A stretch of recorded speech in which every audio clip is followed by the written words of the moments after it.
Well, hello and welcome to another edition of the DC Capstone Report. It's great to be back with you this week.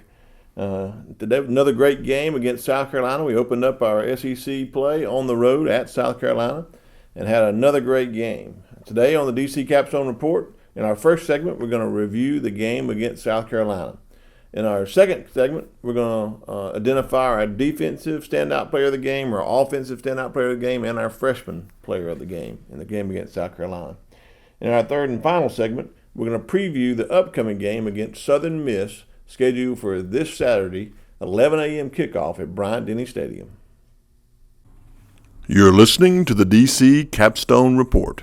The DC Capstone Report is featured each Tuesday morning on the Martin Houston Show at Tide 100.9. You can listen live at Tide100.9.com. Well, great to be back with another edition of DC Capstone Report. Here in our first segment, as always, we're going to review the previous week's game. This past week, the team traveled up to Columbia, South Carolina, to Williams-Brice Stadium to play the South Carolina Gamecocks.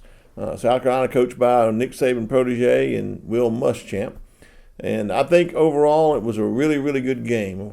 Being able to see the game and watch it closely and going back and watching some of the plays, I think overall we played some good. Some of the good things that we did, of course, our offense seemed to be clicking in all cylinders in the passing game.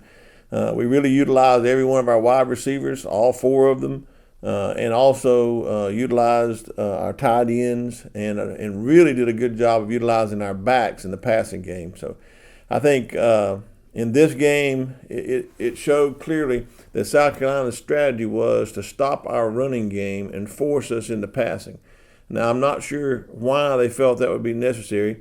My only observation is I believe they were trying to take away the play-action downfield passing game, which is so good against some of our fast receivers. But inadvertently, what they really did was put us in a position to take advantage of the quick slant passes, which we had really great advantage over the middle doing that with some of our quick wide receivers. Henry Ruggs took one all the way to the house for a touchdown. Jerry Jeudy, Jalen Waddle, and Devonta Smith did a really good job of exploiting those slants as well. So I think South Carolina felt like they had an advantage by stopping our run and forcing us into make plays in the passing game to take away our play-action pass game. But I think it backfired on them because our slant game and short passing game was so good in this game. Now, because they were able to try to take away our running game really wasn't up to par. Didn't have a lot of good rushes. It was one of the first times, I think, in 16 or 17 games where we were held without 100 yards rushing. But I think it was the scheme that helped do that. And we also utilized our backs out of the backfield. Najee Harris got some really good short pass work that he turned into a lot of yards after catch. And, of course, that one fabulous run that he had when he ran down the sidelines, stiff arm, knocked a player out of the way, juked another player, and then hurdled a player to get in for the touchdown. So I think overall our offense clicked on all cylinders in the passing game. The running game, we'll see you better when we play another team that plays more straight up if we can get our offense to be more balanced. One of the disappointing things in this game was our kicking game. I think we left some points on the table with an extra point miss and a field goal try that was missed. Now, I know our kicker's a freshman. I think he'll bounce back. He had a good game week before last, and this game hopefully it's just going to be a blip on the radar, and he'll bounce back next week. But can't leave those kind of points on the board in a close game. They'll come back to haunt us. In this game it didn't, but in a game later down the road, we got to make those kicks. So I think that was a little disappointing. But special teams, as far as our coverage, was really excellent in this game. South Carolina had some good running returners, both in punting and on kickoffs, and we were able to contain them, had some really good plays on our coverage team. So I think that was overall really good on the special team side. Another disappointment was our punting. We had Skylar DeLong punting in this game. I think his drops were off. He dropped the ball inside. When you drop the ball inside, you're either going to shank it or you're going to have a low punt for no hang time and low yardage. So just really got to do a better job of punting. Coach Saban spoke today about that and said they only have the two punters to go to, DeLong and Will Reichard.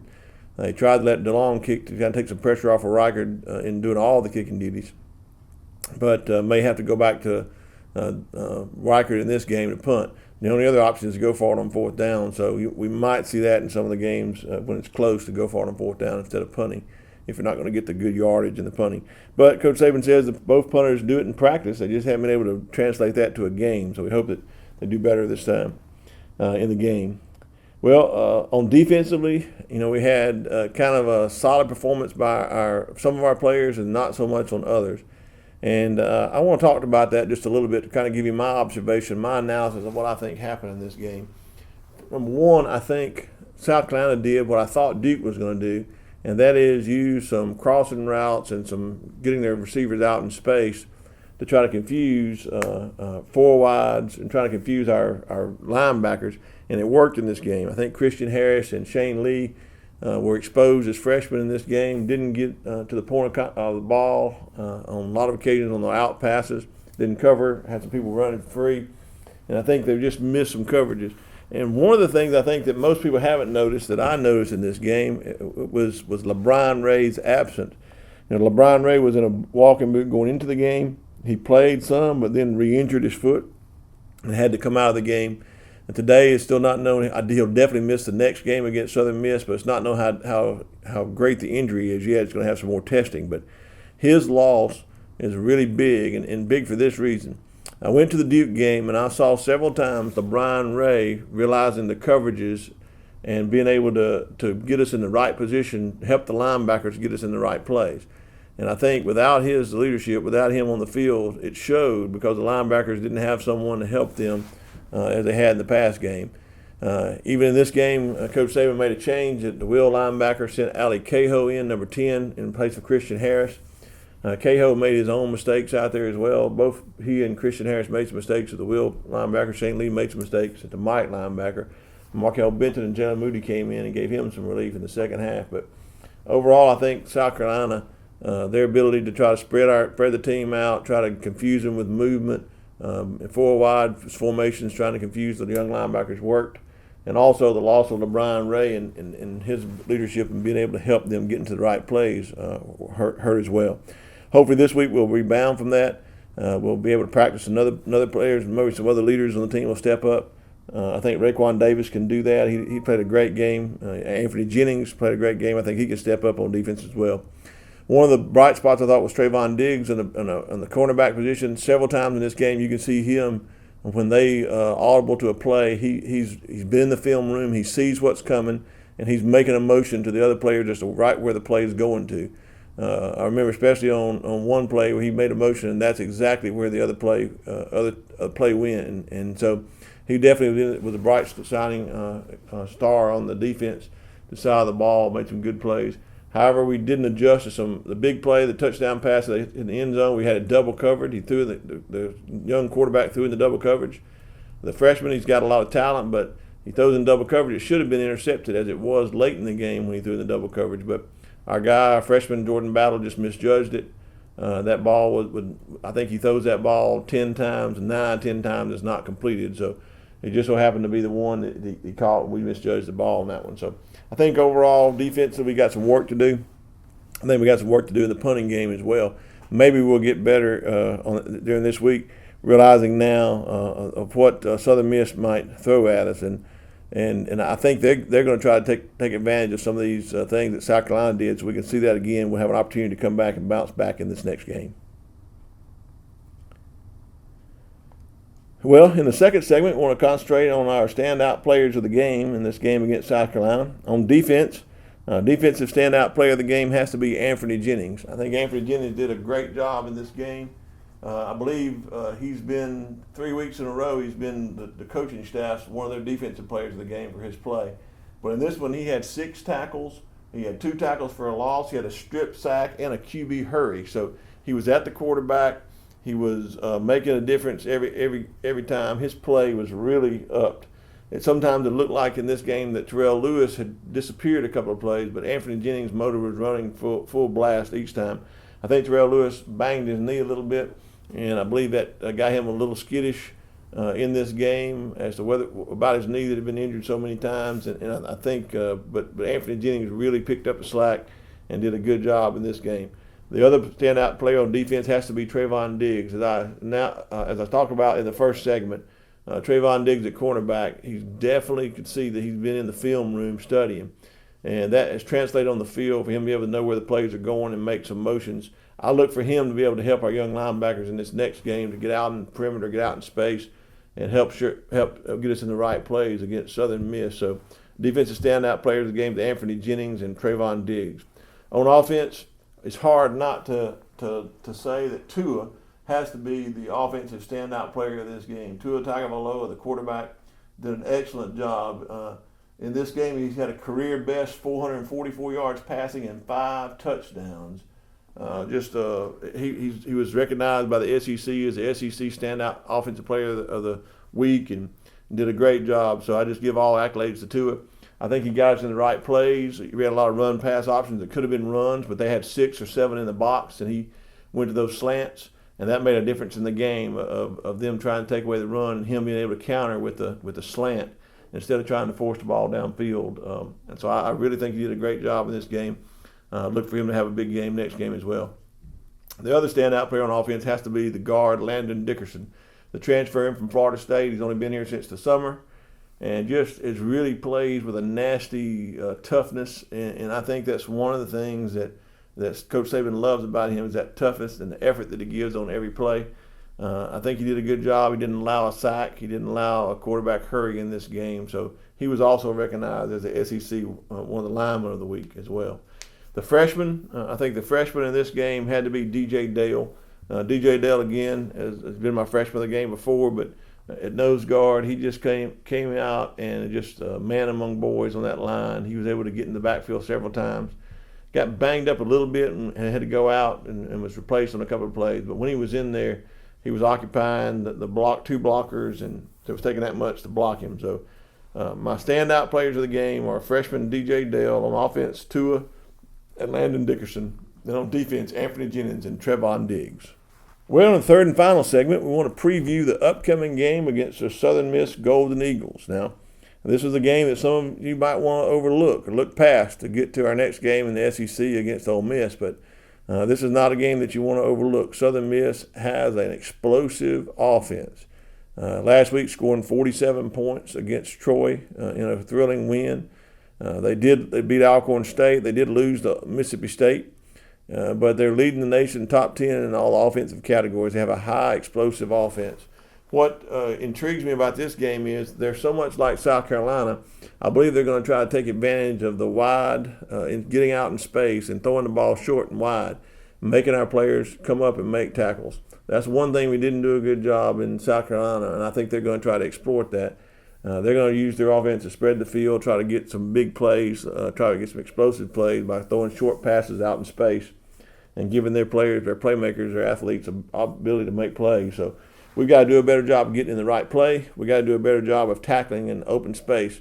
I look for Trevon Diggs to try to help in that area as far as shoring up, helping the young linebackers, getting us in the right play. It still remains to be seen who's going to start at will linebacker. I think that's going to be a game-time decision. Coach Saban said they have Christian Harris, number 8, Ali Cahill, number 10. Both of those are running kind of co at this point. That means what's going to happen in practice all week, they're going to practice them, and whoever practices the best and gives us the best opportunity to win this game is who they're going to go with in the game. So it'll be interesting to see who comes out and starts at will linebacker. But whoever it does, they're going to have to get out in space to stop these athletic receivers that Southern Miss has. They're going to go wide open. They're going to try to gap us and get us spread out and run the ball and throw short passes. You've got to get them in open space. So I look for them also on defense to try to stop us. I think they learned a little bit from the South Carolina game. They'll be ready for the slants. So I think in this game we're going to have to establish a running game so that we can work our play-action passes downfield. So I look for Alabama to go out in this game and try to establish a good running game.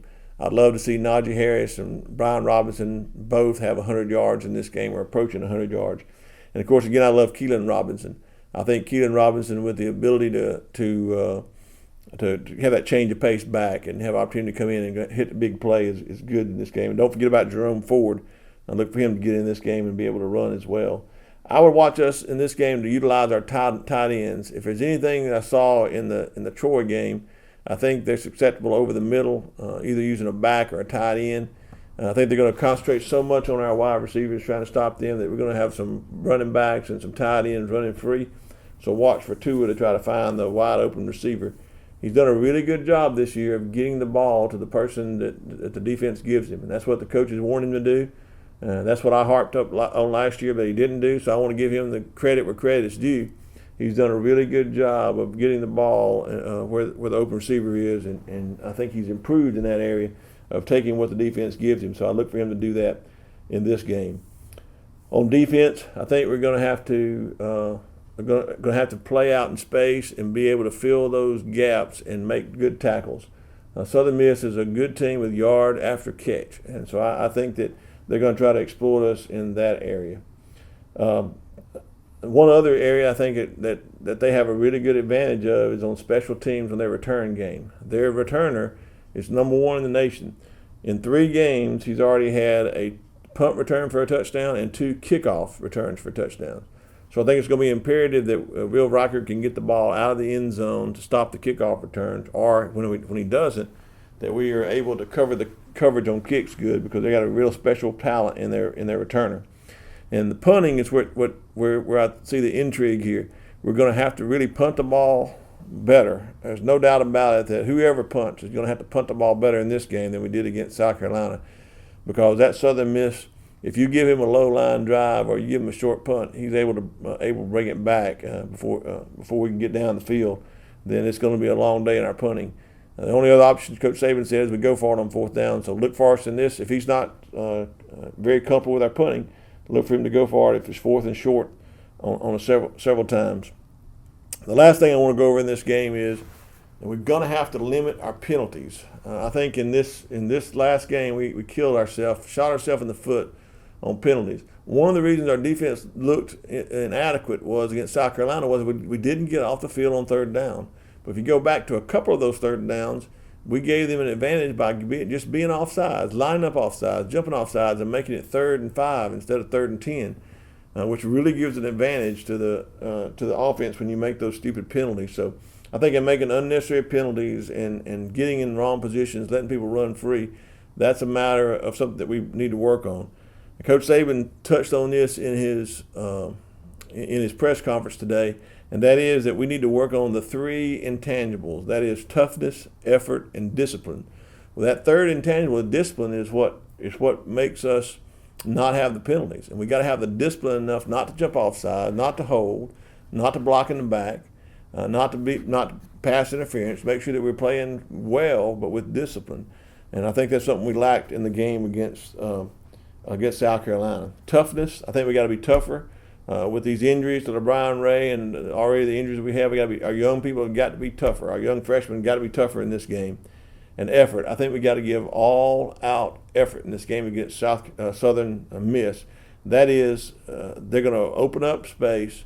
They're going to spread out wide. They're going to try to get their playmakers out in space against our players. And we got to give maximum effort to get to the ball and stop the runner. So I look for Alabama to really do good in this game. I think that we can accomplish all this if we can limit our penalties and limit our mistakes, that we show our toughness, we show a lot of effort, we're disciplined. I believe that we can do that. And my prediction in this game is much like it was in the South Carolina game. I think Alabama wins this game 52-14. Well, that's all this week for the DC Capstone Report. We hope that you're tuning in, that you're liking our Facebook page at DC Capstone Report. That you're also looking at freelancepictures.com and rolltidebama.com. Lance put some great content up there from the home game, so this week should be no different. He should be up a lot of good information there. Also, during this week's home game, I'll be live at the stadium for some pregame broadcasts. If you want to tune in to our Facebook Live page there at DC Capstone Report on Facebook, if you'll like that, and when we go live, you'll get a notification of it. And if any of our listeners out there are $1 Million Band fans, I always try to put the $1 Million Band pregame show on and the $1 Million Band halftime show on the DC Capstone Report live feed from Bryant-Denny Stadium. So until Saturday, this is DC with the DC Capstone Report signing off. It's a crowd. They're real comfortable here.